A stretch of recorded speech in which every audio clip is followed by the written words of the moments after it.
Good morning, natural gas. It's Wednesday, August the 19th, 2026. I'm Tim Beggins, president of ELK Trading Company. And for the spot September contract, we're up. We're currently trading at 286.80, up 6.5 cents or over 2.25%. And as you can see, we're clearing the 13-period exponential moving average, and we're making a run toward the 48-period exponential moving average, which comes in at 293.60. RSI is still open to the upside. This is positive news. What's going on? Well, a little bit of weather, a little bit of LNG. It's muddied up front, but it's long-term structurally better. In the long term here, we've got some positive news out of the basically Europe too as well. So we're going to take a look at that. So let's turn to the hourly chart. And right now we are cleared well above the daily pivot, which came in today at 278.20. We are above first resistance at 284.30, and now we're making a run toward 288.20. That's second resistance here. The RSI is in positive territory, but it is possibly getting into an overbought condition. Again, storage estimates here, plus 14, right about there. We'll see if that's going to hold here tomorrow, but let's see. It is positive versus last year, plus 19. And the 5-year average plus 29. So we're going to get a bullish storage report, but we may also get one next week. Let's take a look at the front to back spreads, and there's the reason why. It is starting to move in another 2 cents here to 112.90. Right now the RSI is still pointing lower. Again, we're below that 125 level, which in my opinion says that we are pulling from storage in the salt domes, especially along the US Gulf Coast. So this is going to be good news for next week's storage report. Let's turn to the weather. And that above normal temperature is locked into Texas, New Mexico, Oklahoma, and parts of Colorado. As you can see, the cooler temperatures, fall-like temperatures, are moving into the Great Lakes region and toward the mid-Atlantic. And the 8 to 14-day temperature outlook, same. That's exactly where we're at. The above normal temperatures start to dissipate a little bit, but it is clearly in the western 2/3 of the country. And let's take a look at the longer term picture here. As you can see, this is the extended range temperature forecast here. Cooler temperatures are coming in here right now, as you can see. Then from 26th of August all the way to the 1st of September, cooler temperatures in the Northeast especially, and out in the West. But let's take a look at the next week after that. It is still cool in the Northeast, cooler a little bit in the desert Southwest, but then look what happens. We get some warmer temperatures again. Summer isn't yet ready to quit. Let's take a look at the ERCOT here, and we are hot, hot, hot. We're going to be over 90,000 megawatts here in ERCOT for system-wide demand. Yes, renewables are going to do well here, especially solar. We're going to get about 44,000 megawatts of capacity is available. Natural gas currently right now just under 37% at almost 24,500. So it is doing well.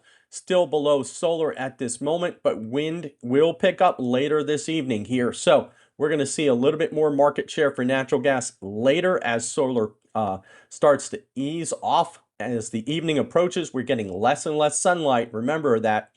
And let's take a look at the national grid. And of course, SPP, MISO, and PJM are going to be fairly active today. Also ERCOT, because again, we've got modest wind in the system right now. And let's turn to the heat risk map here, and we've got some extreme temperature risk for 21.7 million people. Major heat risk is over 67.5 million people. This continues to be the theme as we go into the weekend here with those above normal temperatures. Really extreme temperatures starting to build around Dallas and Houston down here. So Sunday, very, very, very warm. Again, into Monday and to Tuesday. So Texas is going to be pulling on the grid very, very hard. So natural gas should catch a bid here with that temperature outlook. And let's turn to the models here, and it says the same. We're going to continue to see some triple digits here, mainly in Texas, parts of the desert Southwest. The Northeast remains cool as we go through the forecast map. But as you can see, we're still triple digits here on heat indexes in Dallas, 107 over in Houston area here. That is September the 1st.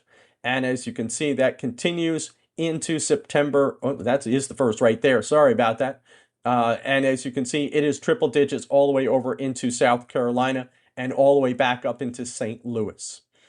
Let's turn to Europe, which is getting a little bit of relief. That's good news there. France, still a little warm today, but cooler temperatures start moving in tomorrow, and then it gets quite cool on Friday. That's good news there for the UK, France, even Spain. The above normal temperatures are moving into the Eastern European states, and that's pushing into Turkey, Greece, and of course over toward Ukraine. There is a little bit of warmth that comes back in toward the end of the month here, mainly in Germany here, but there we go. We're stuck again on WX. Ah, hang on here. Let's turn to Norway. This is Gasco here, and as you can see right now, for the production, it is right there. It needs to stay here between 300 and 350. We're right in the middle right now, so that's good news for Europe. Again, the UK takes a lot of gas here from Norway, but as we move into here, the front to back spreads, this is TTF, Jan versus October. October's over. There is no incentive to push more injections than needed at this stage for TTF. This is part of the problem why injections have been kind of just languishing here. It is still on target to get to 75% full by October the 1st and 80% full by November the 1st. But there are a few signs that things are starting to get very dicey. And let's turn to that. This is the news out of Norway last week here, the Ormen Lange facility. This is offshore Norway. Gas is produced here, pushed onshore, and then goes through this Lange pipeline system all the way over to the UK. What's going on? Well, production's down 40% because they've got some subsea compressor issues there. That is going to be extended all the way through February 1st. That means they've got to find 64 BCF of gas, which means over the course of, say, 5 months, they've got to find about 3.5 vessels, LNG vessels per month to cover that loss here of production. So this isn't good news for Europe. It is skating on thin ice. And let's take a look at Europe. It's currently at 61.4% full here. And as you can see, that is right along the bottom here. The injections have tapered off a little bit here with the warmer temperatures. But let's take a dive into Great Britain. With this news from Ormen Lange, again, we're at new lows here. That's not good news. They're only 28% full here. Last year was over 20% higher. So, unfortunately, this isn't good news. They're really going to be hand to mouth throughout winter. Let's turn to Asia. And the story here is warmer temperatures are set to come back in from Shanghai all the way up to Beijing. Looks really warm as we get into the end of the month here. There's a little bit of cool temperature right at the very end, and then look at all that heat coming back in here from Shanghai all the way up to Beijing. Looks warm starting September. How about LNG? Well, there is nothing loading at Ras Laffan. Very little traffic through the Strait of Hormuz. That's not good news there.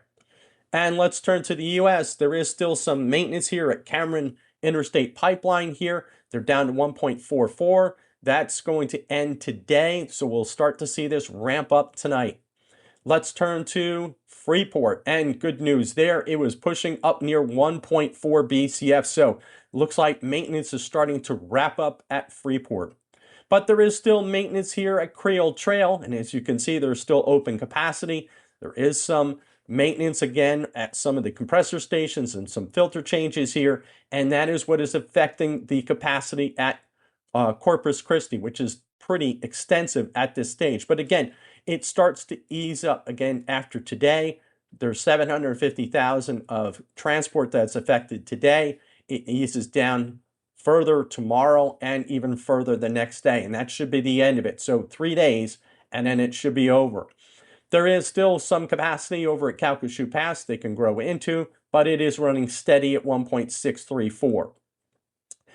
Plaquemines picking back up again, and it is slightly over nameplate capacity, just like it was a few weeks ago. Good news there, and even better news at Golden Pass. Now over 609,000 MMBTUs for Train 1, finally kicking in. Great news if it can hold. Let's turn to the U.S. nuclear fleet, and it is currently right now 1.9 gigawatts are offline for the grid right now, still holding steady. We do continue this through the end of the month, and then the fall maintenance program starts to kick in. That will be good news for natural gas with that current weather kicking in that second week of September. Let's turn to the tropics, and of course, there is nothing to report. But, well, the water temperatures are pretty warm. It's bath water out in the Gulf right now, about 87 degrees off Louisiana, and below Cuba, 85 degrees, Dominican Republic, 82. So there is really nothing here in the mid-Atlantic. There is some storms trying to form here a little further east. Let's take a bigger picture out there. And as you can see, yes, they're trying to get together here, but our favorite monster is the Saharan air layer. It's been just knocking out every system this year so far. Monstrous waves of dust coming off of Africa. That is not easing up. We had hoped they would just slightly ease off the pedal here, but even more starts to come off the coast here now. So that will keep everything down. And let's turn to the stocks. With things kicking higher here, everything is a sea of green. Right behind me, Matador up 1.03%. So again, recapping here for the September natural gas contract, we're currently trading at 284.60, up 4.3 cents or 1.53%. That's good news. Storage is tomorrow. Expectations around plus 14 BCF, which would be bullish versus last year, bullish versus the 5-year average. Let us know your thoughts in the comment section below. Please hit that like and subscribe button. Thanks for listening. We'll see you soon.